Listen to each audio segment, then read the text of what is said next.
nossos inimigos, em nome do Pai, do Filho e do Espírito Santo. Amém. Bom, meus irmãos, meu nome é Thaís, faço parte deste grupo de oração. Aqui eu sirvo no núcleo, no Ministério de Música e no Ministério de Pregação. Sou casada, com o Will, e eu já quero convidar você a pegar a palavra de Deus lá em Mateus 4. Enquanto você pega lá, eu queria partilhar com vocês um testemunho desse momento, que nós vivemos anteriormente à pregação. Lá no Vinde Verde, eu e o Will, já tinha tempo que a gente estava querendo comprar uma cruz, porque a gente não tinha uma cruz ainda na nossa casa, E nós compramos a cruz e colocamos lá no quarto. E a minha irmã, que é uma pequenininha que vocês veem aí correndo, que é minha afilhada também, ela chegou para mim e falou bem assim: madrinha, por que Jesus morreu no seu quarto? Porque lá tem a imagem, de Jesus. Aí eu falei com ela: não é que Jesus morreu lá no meu quarto, Jesus está vivo. Mas toda vez que eu olho para aquela cruz ali, eu vou lembrar de tudo que Jesus fez por mim. E aí, quando eu acordar de manhã, que eu olhar para a cruz, eu vou falar: Senhor, hoje eu não quero te trair, Como Moacir sempre lembra, as palavras do Papa: hoje eu não quero te trair. E sempre ao olhar aquele sacrifício do Senhor, eu posso recordar. Então, se você, como cristão, não tem uma cruz em casa ainda, procure ter. É de extrema importância que nós tenhamos a cruz, não para olhar para um Deus morto, mas para lembrarmos de tudo que o Senhor fez para salvar a mim e a você. Amém? Vocês pegaram a palavra aí, Mateus 4? A palavra, o título é Tentação no Deserto. E diz assim: em seguida, Jesus foi conduzido pelo Espírito ao deserto para ser tentado pelo demônio. Jejuou 40 dias e 40 noites, depois teve fome. O tentador aproximou-se dele e lhe disse: se és filho de Deus, ordena que estas pedras se tornem pães. Jesus respondeu: está escrito, não só de pão vive o homem, mas de toda palavra que procede da boca de Deus. O demônio transportou a cidade santa, colocou-o no ponto mais alto do templo e disse-lhe: se és filho de Deus, lança-te abaixo, pois está escrito, ele deu a seus anjos ordens a teu respeito. Eles te protegerão com as mãos, com cuidado, para não machucares o teu pé em alguma pedra. Disse-lhe Jesus: também está escrito, não tentarás o Senhor teu Deus.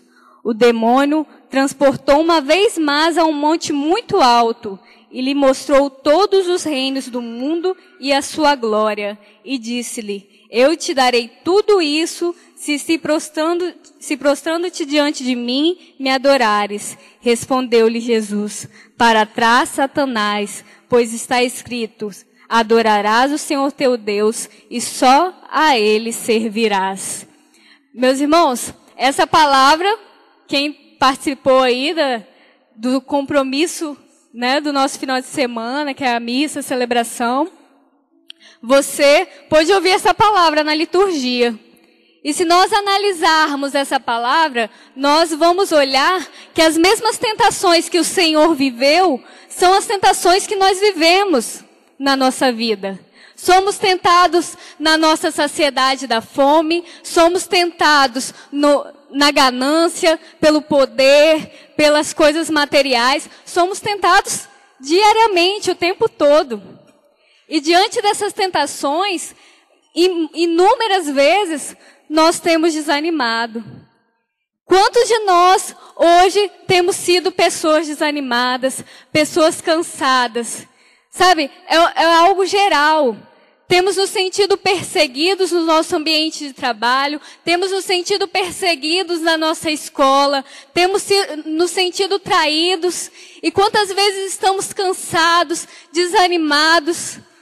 Às vezes até vemos a ação de Deus na nossa vida, às vezes pedimos alguma coisa a Deus e Deus nos dá aquilo, mas quando recebemos, da mesma forma, não nos sentimos completos, nos sentimos vazios. Quantos não temos nos sentido assim? Temos sentido dentro de nós um vazio constante.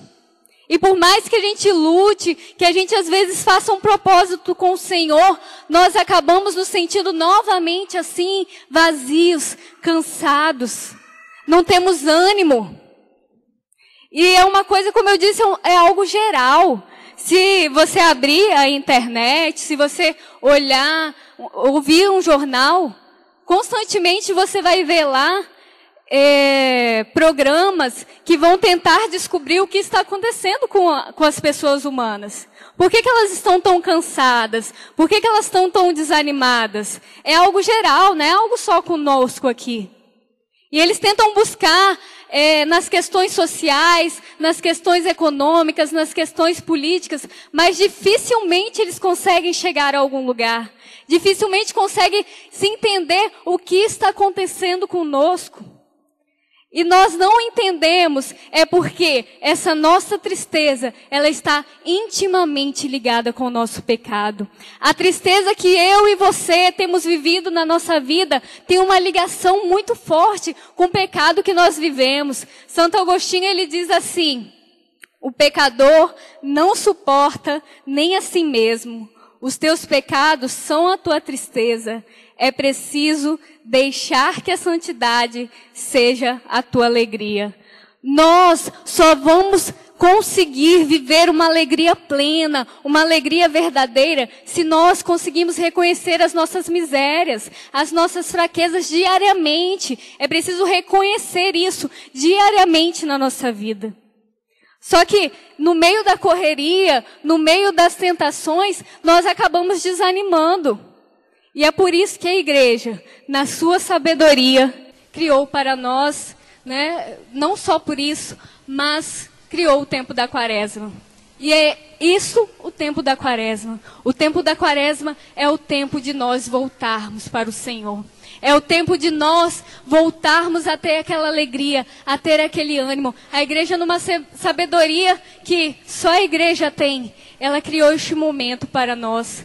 Porque o que é a quaresma? A quaresma, na verdade, não são 40 dias, são mais de 40 dias, porque existem os domingos no meio, e esses domingos dão mais dias, mas como o domingo não é dia de viver a penitência, então não se contam os domingos. Então a quaresma é esse período de 40 dias que nós vivemos para nos prepararmos para a Páscoa, para a ressurreição do Senhor na nossa vida. Então, nós nos preparamos durante esses 40 dias. E a igreja, sabendo que nós, durante o nosso ano, muitas vezes iríamos cair e não teríamos a constância para viver bem este momento, nos deu esses 40 dias de preparo. Porque só ao olhar para Jesus e ver que Ele ressuscitou por nós, é que podemos encontrar a alegria verdadeira. E aí, para nós vivermos esse momento bem, para nós vivermos esses 40 dias, a igreja nos propõe algumas práticas espirituais. Você sabe quais são as práticas espirituais que a igreja nos propõe? Oração, jejum e a esmola. Então, são essas 3 práticas espirituais que a igreja nos propõe.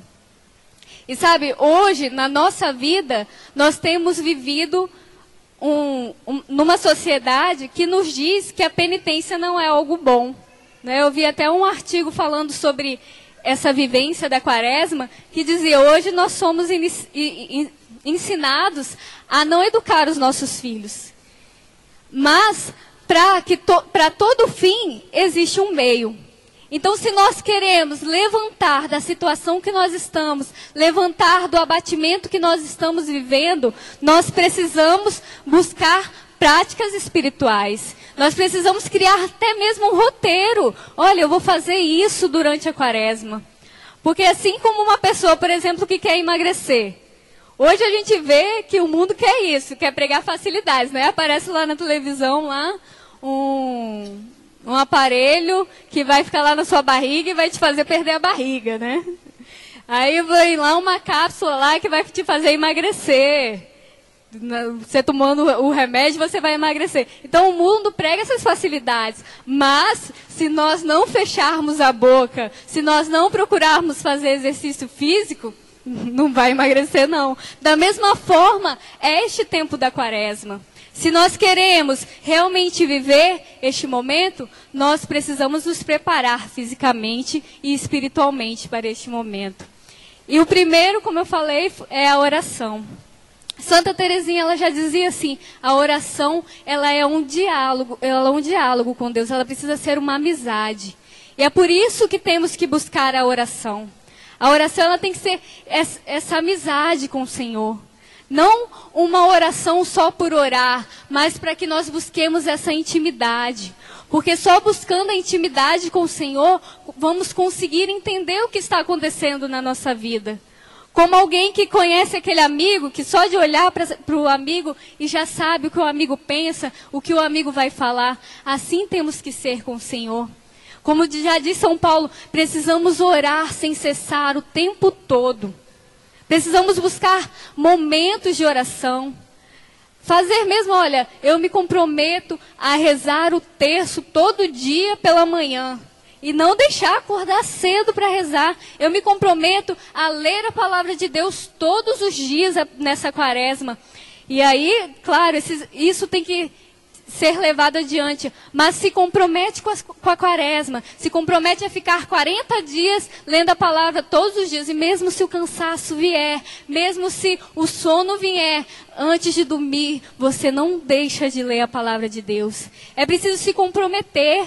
E não só essa oração, precisamos nos comprometer com uma oração que o próprio catecismo diz que é uma oração que nós temos que praticar sempre, que é a oração do louvor. É uma oração que nos torna menos murmurador, das situações acontecerem na nossa vida e nós já estarmos tão orantes que conseguimos reconhecer, obrigado, Senhor, porque isso está acontecendo. Obrigado, Senhor, pelas coisas que estão acontecendo. E viver esse louvor constante na nossa vida. Porque só assim vamos poder viver um bom relacionamento com o Senhor. Um relacionamento de reconhecer neles a vontade que Ele tem. O outro é o jejum. E acontece que muitas vezes nós não vivemos um bom jejum porque nós não sabemos como fazê-lo. A igreja, a primeira coisa que nós precisamos saber, a igreja não nos obriga a viver o jejum. Ela nos pede o jejum na quarta-feira de cinza e na sexta-feira da paixão, que nós não comemos a carne. E lá no Código de Direito Canônico, no Canon 1251, diz assim: observe-se a abstinência de carne ou de outro alimento segundo as prescrições das conferências de bispo em todas as sextas-feiras do ano. Então, um outro dia que nos é pedido, mas nos é sugerido, para você ver que a igreja não nos obriga, nos é sugerido é a sexta-feira. A igreja nos sugere que toda sexta-feira nós façamos um jejum de carne, e especialmente durante a quaresma. Por quê? Porque nós estaremos sempre nos lembrando do sacrifício de Jesus, que foi na sexta-feira, né? Na sexta-feira da paixão. Estaremos sempre nos recordando toda sexta-feira da paixão que o Senhor viveu. E esse tempo de quaresma é esse tempo propício. Se nós temos que nos colocar, quando nós olhamos o jejum, como uma criança também.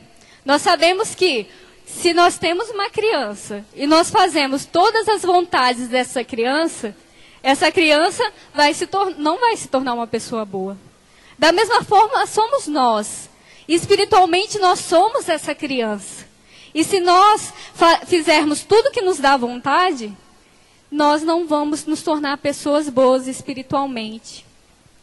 É preciso dizer para nós que eu preciso me abster, às vezes, de um chocolate, porque às vezes até porque aquilo me faz mal à saúde. Porque eu gosto muito de chocolate, ou então eu como muito. Às vezes eu tenho que me abster de um Facebook.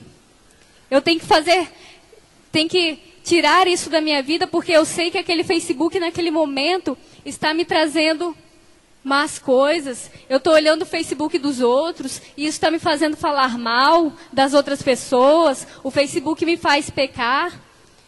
E inúmeras outras coisas que nós podemos analisar dentro da nossa vida. Às vezes é parar de assistir novela, às vezes é largar a bebida alcoólica. Tudo isso nós temos que analisar. O que eu preciso largar nessa quaresma? O que eu preciso abrir mão para estar preparado melhor, para estar vivendo melhor este tempo que o Senhor nos propõe?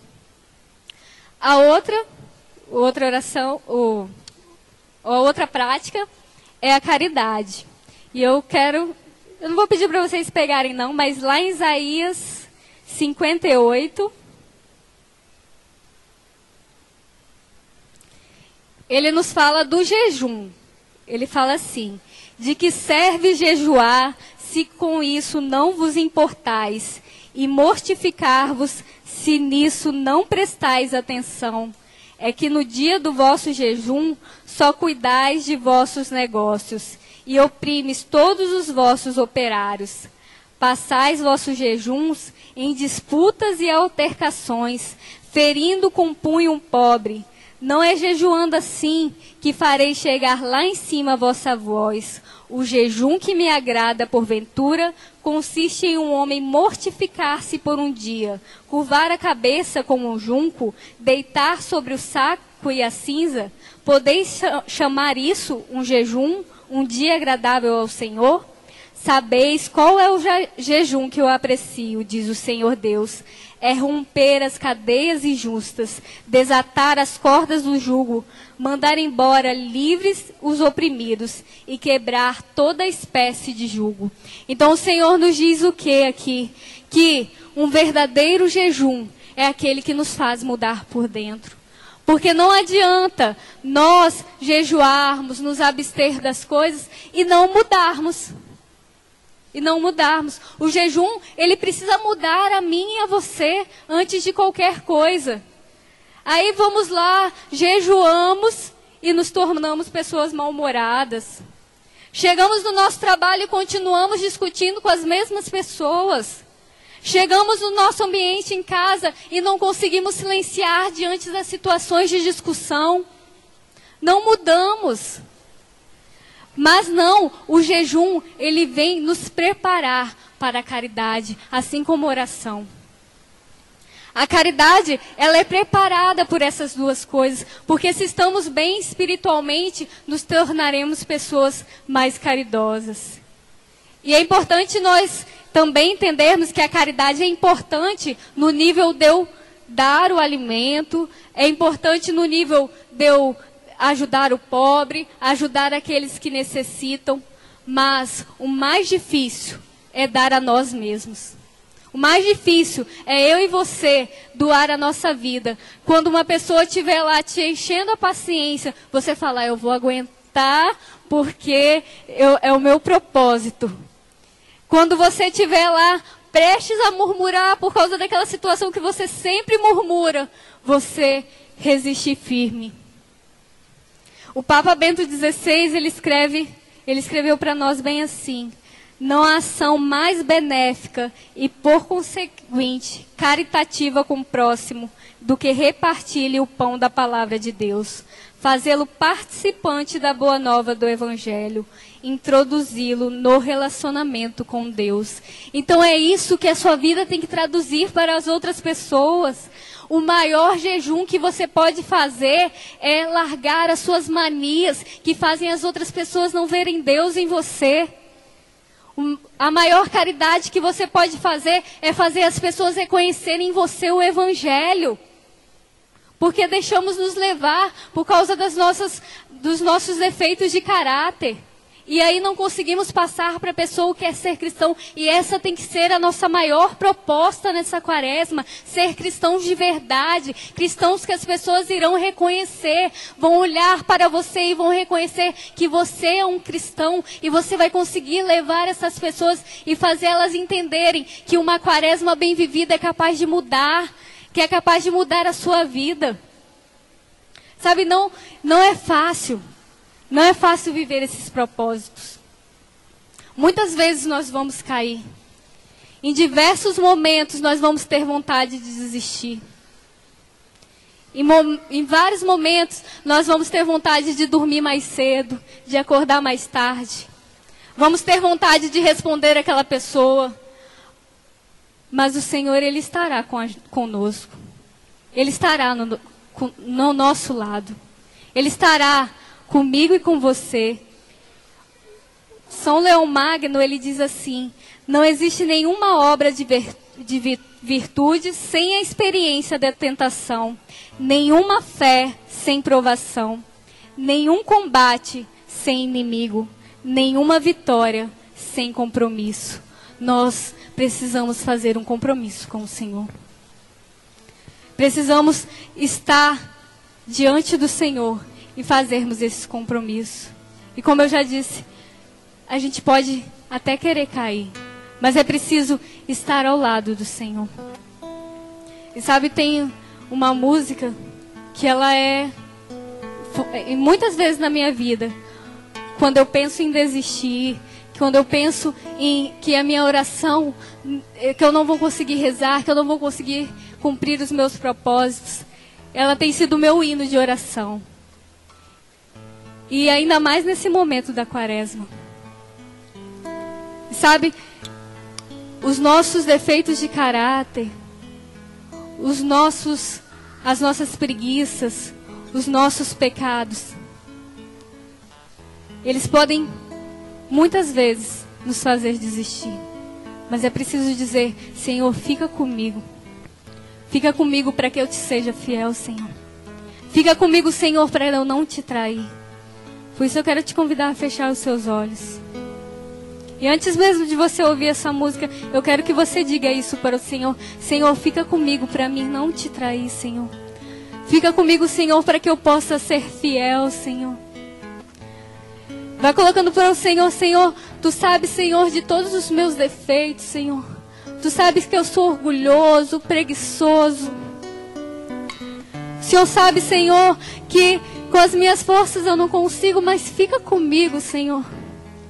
Fica comigo. Porque só com o Senhor do meu lado eu posso ser fiel.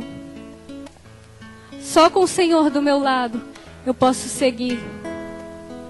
Só com o Senhor do meu lado eu terei forças para cumprir os meus propósitos de quaresma, Senhor.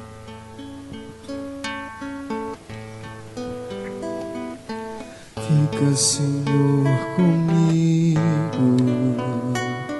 Preciso da Tua presença para não te ofender. Sabes quão facilmente sou fraco e te abandono. Preciso de Ti para não cair. Fica, Senhor, comigo.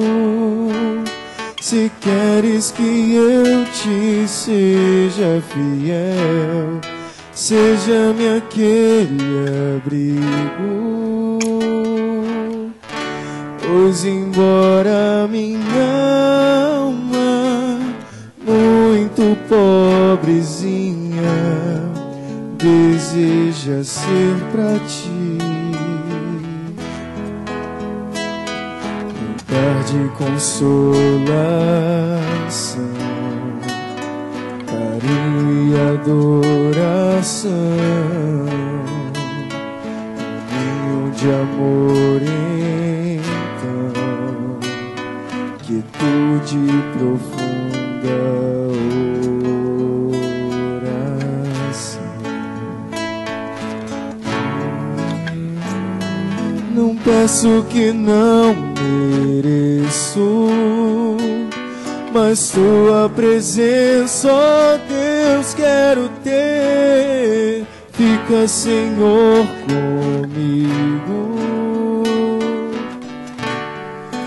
para que eu ouça a tua voz.